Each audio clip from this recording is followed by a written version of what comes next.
Let's see. Gokaiger is entering its final story arcs, bad guys are blowing up, the toys are getting harder to find at stores.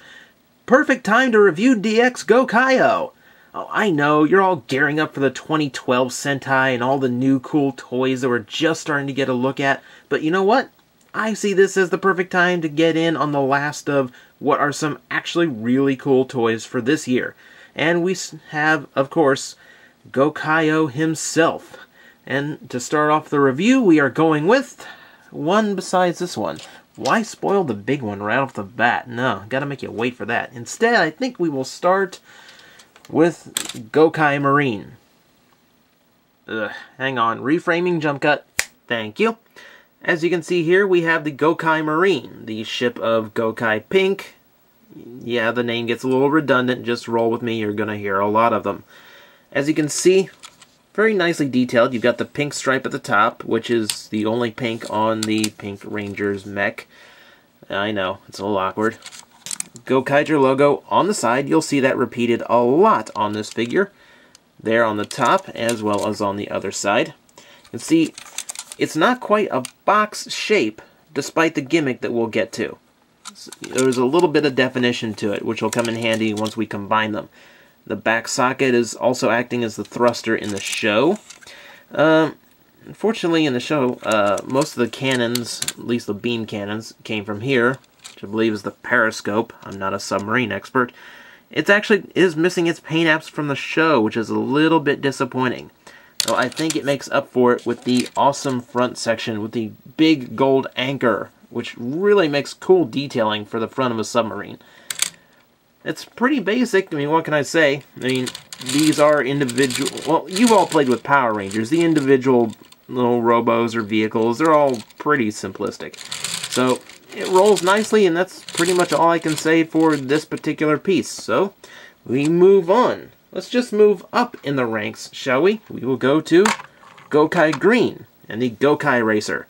As you can see, it's loosely based on an F1 racer, with larger tires in the back, smaller ones in front, a little bit of a nose fin down here for stability, no tail fin, no stabilizer at the back, and very small little cockpit there.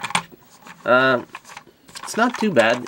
On this one, you've only got two of the Gokaiger logos, one on here, and you actually have to flip it over to see the other one. Well, that'll really only come in handy for the robot mode, so, well. Again, nice details painted in, though since this one appears for all of like 4 seconds in the show, I can't really say if it's missing any paint apps or not. You can see the silver, again, Bandai silver, I love this stuff. Painted on the top, the side cannons are painted in silver, so are the rims on the tires. The tires actually do have some molded rubber detailing, so they actually do look a little bit more like tires despite being totally plastic. He's got the big hollow thing there for cannons that also comes in handy for the robot mode, and again, very good roller. Actually the best roller out of the bunch since he's got the biggest wheels. Again, not a lot to say, so we move up again for the Gokai trailer. This one, of course, Luca's Gokai Yellow. Favorite one by the way. As you can see, it ain't exactly Optimus Prime, but it gets the job done. 10 wheels on each side. I'll get it out of the way. Rolls very nicely indeed. Again, Gokaiger logo, and the third on the other side. Taking a look at the front end here, cockpit section seemed to be far smaller than it was on the Racer. So that's a little odd. A little bit of a grill or bumper. It's a little hard to tell, but it's nicely painted silver. You can actually see there's a lot of different tones going on here. You've got the bright yellow plastic, but the mustard yellow on the sides of the actual cab section, as well as the gold painted onto the tops, which will come in handy for robot mode. It keeps it from being, just too overtly yellow. It's broken up just enough. And also, because of the way it transforms, you do actually get some rotation out of the cab. And it actually rolls pretty nicely even when it's turned. So I guess that one's got the most function of them so far. Again, they're all pretty simple. So, moving on. Time for the Gokai Jet. Very nice vivid blue. You can see he's in his current X-Wing configuration. There is a little bit more you can do. These wings do go up and down to an extent. The tail fins can go up and down. I prefer them like this. This is how they usually look in the show anyway. Because they have to be boxy for the gimmick of GokaiOh, this one probably suffers the most in the boxy shape, as, yeah, he really wouldn't get much flying done. But suspension of disbelief, the powers, and yeah, etc. Actually has proper landing gear. Hang on, I forgot. I always forget to do this, and always remember to fold those back up when you transform it, otherwise it's going to be messy.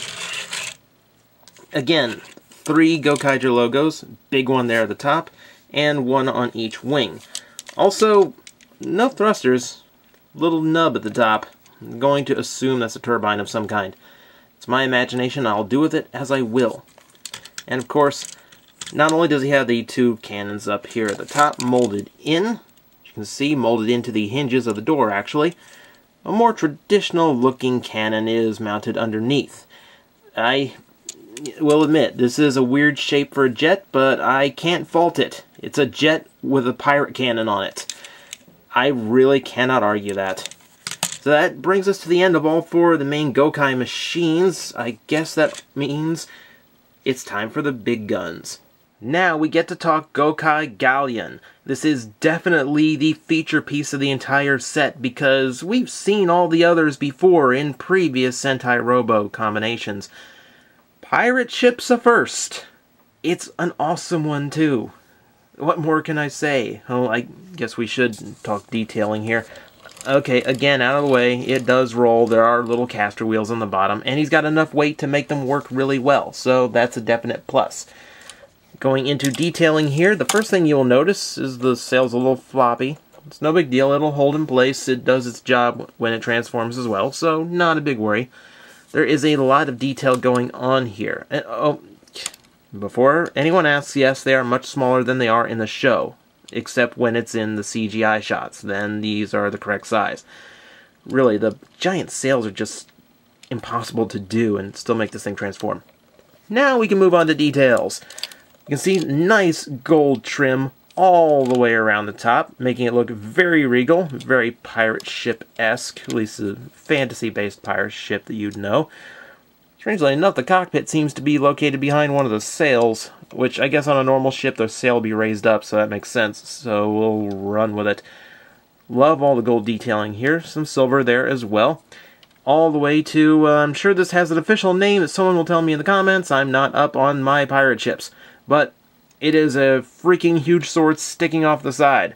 And because these are space pirates, again, X-Wing configuration, and, well, let's face it, those are GokaiOh's hips. But I assume they also work as his thrusters in this mode, so he can fly. Now, let's move on to just a couple of missed details. As you can see here, you've got the side cannons, which were used on the show quite often, if I remember right. But over here, yeah, there's another set of them that haven't been painted. Neither was that Gokaiger logo, and the same is true on the other side. It's a little odd, considering the others usually had 3 painted on, with the exception of the racer that only had 2. That leaves it with just the 1. Granted, it's the most important one, but it's a strange omission. Yeah, there's some detail missing, but overall, this thing is rather glorious. I mean, it does look really awesome. I frankly hate to transform it into robot mode because it looks so damn cool this way. But that said, let's transform it to robot mode. On to the fully combined GokaiOh, and holy crap, is he huge! He's way bigger than I anticipated. I mean, I had to rotate the inch board, and I'm horribly exposing everything behind it. It looks awful. It looks hideous. There's no other way of fitting it in screen and showing you how big it is. I mean, like, size comparison. There's a holiday soda can. It doesn't even reach the top of his leg. Okay, how about something else? Something more appropriate. There's the 2010 Megazord. Well, actually, that looks a little bit closer to what he size because he's closer to the camera. He is a lot bigger. a lot taller, a lot bulkier. And I'm going to say right now, a lot more solid. There aren't any cheats on GokaiOh. Nothing like this, where huge pieces of plastic are hollowed out. No soft feel, no cheap feel to the plastic. I will endeavor to keep him in shot as I demonstrate what he can do. Well, actually, let me reframe because, yeah, I don't quite need the legs for this. Okay, that is a bit more comfortable. Well, here you go, GokaiOh in all of his glory. Another serious face going on there, nice green eyes. He has guns on his hat. Magnificent pirate hat that Jack Sparrow would be proud of. Those silver things in galleon, they form these giant shoulder cannons. Speaking of inbuilt powers, we did mention these swords earlier. Now, there's two ways to do it. First is to clip them on, and to actually attach them, you have to pull these out. They'll extend a little bit, and they clip in right about there. I'm not going to do it because I actually want to have these out and about. Now, it's a little tricky because, of course, if you push on them, they'll just push right back in. You actually kind of need to have your other hand to hold them out the whole time. But as we can see, that one goes there. The one with the handguard clips in from the side. And there we have his weapon mode. I always like Megazords with dual swords. Not that I'm calling this a Megazord for you purists out there. Don't send hate mail. So you can see tons of nice detail. All that great gold detail that was on top of the galleon mode is making his robot mode absolutely fantastic. Now, aside from that, what does he do? Well, about the same as any Megazord you would have played with as a kid. The arms go up and down, and that's pretty much the extent of your articulation. Fact is, these toys are all about the gimmick, and before you cry hypocrite, because I know I don't like Transformers that are all about the gimmick, let me say in my defense, these I don't expect to be better. I don't expect high articulation. I expect them to be about the gimmick, and I wouldn't have it any other way. If they do have articulation, it's because articulation is the gimmick that year. So instead, I am content with just up and down shoulders. It's traditional at this point. Yeah, it wouldn't hurt, but at the same time, I'm not going to whine because it doesn't have articulation, because, well, that's the norm for these. So what does it do? Well, hang on and I will show you. On the back, just like in the show, you have a dial for unlocking all of the doors that are on this particular toy, which is quite epic to see. It is one of the gimmicks I really like, where one trigger activates so much in the separate parts of the toy. Now, there's two ways to activate this. To turn it this way, clockwise, just like it is in the show, will unlock the doors one at a time. Much more cinematic effect, you get to take in all the functions. But turning it just a little bit to the left will actually trigger all 5 doors at the same time for those who are in a hurry. I don't want this review to drag out. I'm in a hurry. Let's go to the left. And we see what this one can do right off the bat. Ooh. There we have the cannon for the Gokai Starburst. Now, unfortunately, you can't see. There aren't any cannonballs in there. They're just big black crevices. Get some sticker detailing on the legs. So, I guess you got some extra gun ports if you want to pretend that's what they are. Yeah, it's nice that they included an accessory that will let you actually utilize this gimmick right off the bat. Now, he actually has a lever right here on the side, in case you actually want to remove this and use some other Gokai machine. Just push it back, and this will pop right off of the little clip. To put everything back, simple as locking them back in place. While they will lock with just a push, the legs are a little bit more stubborn, though thankfully they give you little gold levers you can push up on, just in case you're concerned about wearing down those clips by forcing them closed. So they do have some durability and time-tested play involved. Nice thought by Bandai. And that's well and good, but it's too bad I can't demonstrate the full function. I would need one of the Gokai Machine series. You know, Pat Striker, or Furai Maru, or... Well, unfortunately, I don't have any of those. Instead, I have this one. Gokai Machine!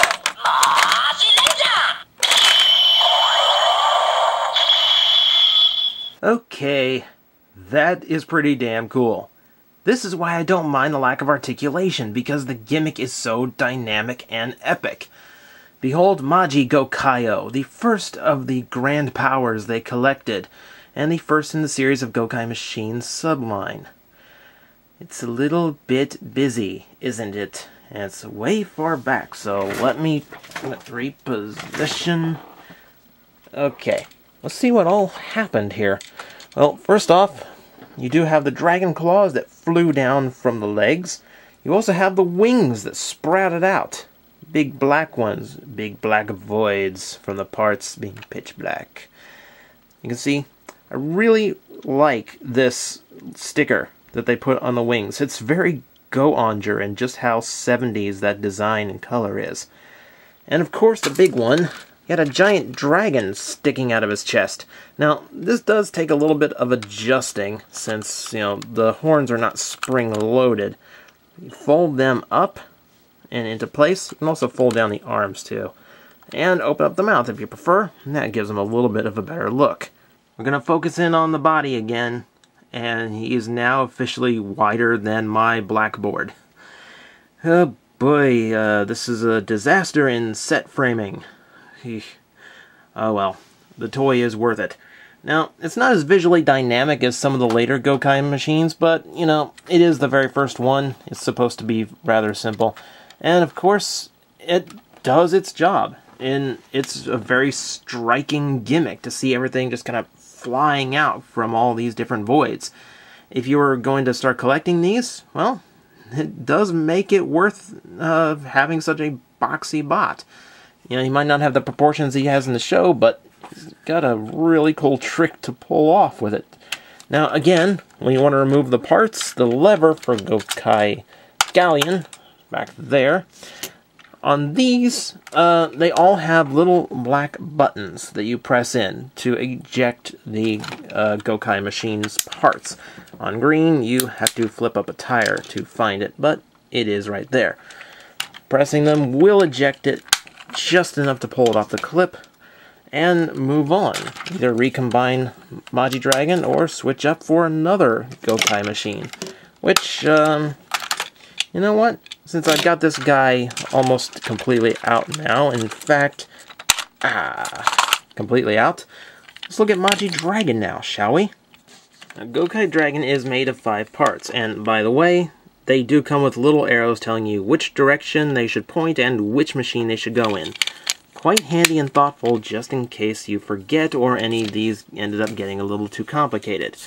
Only 5 parts to build MagiDragon. Well, I guess since all the Gokai machines are 5 parts inside GokaiOh, that makes quite a bit of sense. But, pretty simple. You really probably don't even need instructions to figure out how to transform this guy. There we go. MagiDragon in all of his glory. And how does he rank among MagiDragons? Well, of course he's below the original, but he is above the joint Gatai version. Now, all of the Gokai machines are recolored into technically brand new bots. All of them underwent some changes, and all of them went some prioritization, such as the Gokaiger logo on his head. Nice green eyes, as I demonstrated, the jaw, the mandible, it is posable and openable. Nice silver teeth inside. Arms also adjustable a little bit. You can see them. Yeah, for the sake of making this thing a little bit more solid, there's some plastic molded in between the leg and the top of the claw there. They did give it a different texture to set it apart, though, so it doesn't look quite the same. Big bulky tail, which is, of course, the signature of MagiDragon, and the MagiRanger logo. Nice and gold, big right there on his, well, actually close to his butt. But thankfully, he misses. And now we see the other side of the wing. A little bit more gold detailing and that same 70s style sticker. Yep. All in all, not bad. Makes for a very cool mode. Gives him some wings. Very appealing. All in all, well, not a bad start to the Gokai Machine line. I am considerably happy with this toy. Far more than I thought I'd be. it's freaking huge for a Sentai Robo. I mean, if you were playing with Megazords as a kid and remember the Thunder Megazord, I'd equate the size to that, rather than the standard that we are used to. He is big, he is bulky, he is very powerful looking, very dynamic, very well done. And now that Bandai of America creates completely new tools of the Megazords as opposed to the Sentai Robos, there is ample reason to pick up the Japanese versions because, well, if you want the better made ones, you gotta import. No cheaping out on plastic or build quality. No reducing the gimmick or removing transformation modes. Now, the nice thing about these two is that they are available both individually and in a 2-pack, which is how I got mine. Which, my pack came from Hobby Link Japan. In case you're just interested in one or the other or both, I've conveniently put links to everything down there. Though, if they're sold out, don't be surprised. We are winding down, after all. Overall, I'm quite pleased with both. I mean, they are very cool toys, very dynamic, and I will give this one my official rabbit hole warning because I get the feeling I'm going to be hitting a few shops up for extra machines soon. Now, as this is probably my final review before that giant holiday that happens on the 25th of December, I would like to wish you all a Merry Christmas. But I know some people like to cop an attitude when you say that, you know, your happy holidays and all that. So instead, I'm not going to say it. I'm going to make a plastic phone say it.